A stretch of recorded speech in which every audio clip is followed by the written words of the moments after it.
There's no denying that Boba Fett is one of the most popular characters in all of Star Wars history, and he has been since his very first appearance. But there's a lot more to it than just he didn't have many lines, and he wore a helmet, and he was mysterious. It goes far beyond that, to a series of events that nobody could have predicted. And it starts with a series of toys from Mattel based on Battlestar Galactica. It wasn't this exact ship, but it was the enemy ship that fought this ship in the toy line. And unfortunately, it resulted in a death, which then resulted in Boba Fett becoming a toy legend. What if he doesn't survive? He's worth a lot to me. The Empire will compensate you if he dies. I'm sure if you've been collecting vintage Star Wars for any amount of time, you've heard this story, because everybody who collects vintage Star Wars has heard of the legendary rocket-firing Boba Fett. But the way it all fell out was that there was a Battlestar Galactica toy. It was the Cylon Raider. This is the Colonial Viper, which was the X-Wing of the show. The Cylon Raider was the enemy ship. All of these toys from Mattel were smaller scale, and they shot red missiles. Unfortunately, during, I think it was a Christmas holiday, a child with a Cylon Raider shot this little red missile into his throat and died. And after that, the parents' groups understandably rallied and said, hey, the toy companies got to be more careful. This is a tragedy. Well, they were developing the new Boba Fett figure at Kenner at the time. This was around 78, 79. And Kenner didn't want to get into the middle of another accident and become the next Mattel. So they said, what can we do? They had already been promoting this figure as a mail-away. He was going to be seen in the holiday special and the animated series. They were already promoting this figure on Kenner cardbacks, saying you could send away for him, and then they'd send him to you in a few weeks when they had them all ready. And he was coming out months ahead of The Empire Strikes Back. In fact, almost a year, because he was going to be shown in the Star Wars holiday special in the animated short. So Boba Fett, even though he was a bounty hunter in The Empire Strikes Back, was given screen time in another Star Wars special ahead of the sequel, which made all the kids go crazy because they had to find out who this guy was, and they had to have that action figure.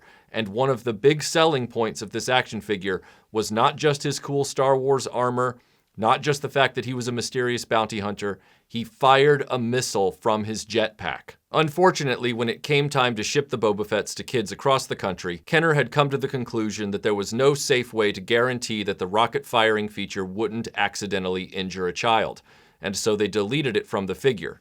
The figure arrived in a small mailer box. This is one of the actual mailer boxes, and this Boba Fett, which has been in my possession for over 30 years, has never been removed from this baggie inside. He came in a Kenner baggie, as you see, and then there was some paperwork inside. Now, this paperwork included a Star Wars-themed toy catalog, which I'll set aside here, and a special note. This note was on Star Wars Kenner stationery. You can see that right there. On the back is a description of Boba Fett. It says, Boba Fett is a fearsome intergalactic bounty hunter who was introduced in the November 1978 Star Wars television special, A Wookiee Holiday. He pretended to befriend Han Solo, Luke Skywalker, Chewbacca, C-3PO, and R2-D2 while secretly plotting with Darth Vader to trap the Rebel Alliance. Boba Fett will also play a major role in the next Star Wars movie, The Empire Strikes Back. On the other side of the note, however, it says, note to consumers, originally our Star Wars Boba Fett action figure was designed to have a spring-launched rocket. The launcher has been removed from the product for safety reasons. If you are dissatisfied with the product, please return it to us and we will replace it with any Star Wars mini action figure of your choice. Thank you for your support.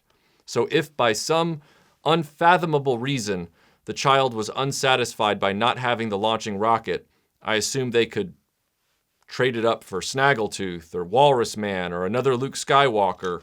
But that's how Kenner handled it. And that's how Boba Fett ended up in our collections. Now, we all have those friends who still swear up and down that they had a rocket-firing Boba Fett when they were kids. But it's just not true. It's one of those Mandela effect memories, like the kids that swear they saw the big scenes on Tatooine when they first saw Star Wars, and then it all got removed from the movie mysteriously.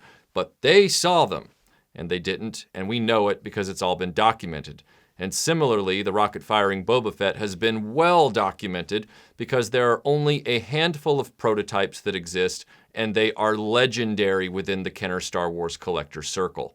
These have been known since probably the late 80s, I would imagine, but I got to know them in the 90s when you had publications like Tomart's Action Figure Digest talking about them, and you started to have the internet come around in the late 90s where people who owned these precious action figures would post photographs and reveal the different color combinations and the way the mechanisms worked and everything else. And they were getting them from retired Kenner designers who still had these prototypes in their possession. And it seems within the last decade, a year can't go by without at least one story hitting the news of one of these rare Boba Fetts coming up for auction. And now it's gotten to the point where these action figures are bought and sold at the tables of lawyers rather than just over eBay. So all of this adds to Boba Fett's lasting legacy. Not only was Boba Fett popular for his armor, his gadgets, his cool helmet, and his mysterious aura making him a man of few words, but he was also popular and still is today because of the immense mystery that happened around his action figure,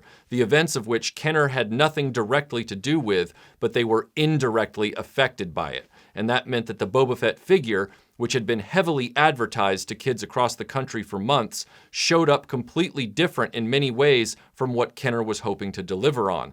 And kids across the country then immediately had a Mandela memory that subsists to this day. There are likely thousands of vintage Star Wars collectors who are also Boba Fett superfans and would die to have a prototype rocket-firing Fett in their collection. However, with demand vastly exceeding supply, and with the price tags outrageous on this handful of existing prototypes, this is out of reach for most collectors. To the point that Hasbro itself in 2010 tried to recreate the rocket-firing vintage Boba Fett for collectors as a special one-off. They packaged it in a kind of what-if style, saying this is what Kenner probably would have put on pegs in 1979 if they had gone forward, minus of course the extra long missile that Kenner certainly wasn't designing for it, but Hasbro put in there for modern safety standards. But for some collectors, that's not close enough, and it's also modern Hasbro.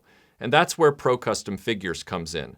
Procustomfigures has designed the entire range of documented Boba Fett rocket-firing replicas. They have looked at every single documented example, and they've come up with one example of each style that you can choose from for your collection as a perfect reproduction of those original prototypes. Now, just so you're aware, I am no rocket-firing Fett expert. I've never had a desire to own a prototype rocket-firing Fett. I've always been more interested in what was on pegs and on shelves in toy stores when we were kids. That being said, it's clear that Procustomfigures have forensically studied every documented example of rocket-firing Fetts that exist today, because each one seems to be an evolution in the design of this figure. I don't know exactly what order they all fell out in. I don't even know if it's possible to recreate that in reality. But I can tell they've put their eye into the smallest details for these prototype figure recreations. Certain Boba Fetts molded in certain colors have the L slot for the switch. Other Boba Fetts have the later J slot mechanism, which was the safety Kenner designed for it when they thought they might still be able to get away with doing the missile launcher. There are 3 distinct rocket designs between all the different prototype Fetts, which indicates to me they kept changing the design of the rocket itself throughout the development of this figure. Every color combination of the prototype Boba Fett figures that has been found has been recreated here. So you have the yellow variant, you have the blue variant with white arms, you have the black torso variant with peach limbs, you have the blue unpainted Boba Fett, you have the purpley blue Boba Fetts, and you have the fully painted Boba Fett with the rocket firing feature. Most notably, Procustomfigures has recreated the elusive Kit Bash Boba Fett, as it's known. This is the figure that was shown on the back of all of the Star Wars Kenner card backs promoting the figure. It was a figure that was comped up early on by Kenner. They have recreated it forensically from the ground up, and you can own that figure as well with 2 different rocket designs. My favorite prototype Fett from Procustomfigures range is the Holiday Special version. Now, I know this figure never actually existed at Kenner or in any form, but I think it's a really, really cool concept because the note of apology that came with the original Kenner mail-away mentions Boba Fett's first appearance in the Holiday Special. So they were developing this figure that early on, as we all know, so the rocket firing feature was meant to be part of it around that time. So to take that rocket firing Fett and make him the Holiday Special Fett is such a cool idea. I just can't resist it. It's my favorite out of the whole run. By now, I can hear some of you already screaming, "Ah, repro, horrible," and you're grabbing your torches and pitchforks and you want to come at me. Look, the actual rocket-firing Boba Fetts that exist have such a paperwork trail of provenance behind them at this point. Like I said, they're being traded, bought, contractually through transactions in lawyers' offices and at elite auction houses. These are no longer being traded on eBay. These are actual investment pieces that are like Fabergé eggs at this point, or more. So anybody that's dumb enough to go online and just start buying a authentic prototype Boba Fett with rocket firing feature on eBay or Mercari or Etsy is an idiot. These are that rare, the actual ones. They are all behind lock and key. They all come with, like I said, all kinds of a paper trail. These that are being sold from Procustomfigures, these are so the people who love Boba Fett and they love the Kenner Star Wars line can see how they worked, can hold something in their hand that simulates the experience. It's a simulation. There's nothing wrong with a simulation. And these are very, very well made. And you can have that experience in your hand. Now, personally for me, like I said, my favorite of all of them is the Holiday Special one. And by coincidence, he's not repro, he's custom. So I guess I get off scot-free on that one. But for anybody who has a fascination with the all-blue prototype, or a J-slot this, or the peach limbs prototype Boba Fett, you can now have a facsimile of some of these that really only exist as one in the world. And you can have your own simulation of it thanks to Procustomfigures. I love the innovation that's going on in the independent toy space right now, as you know.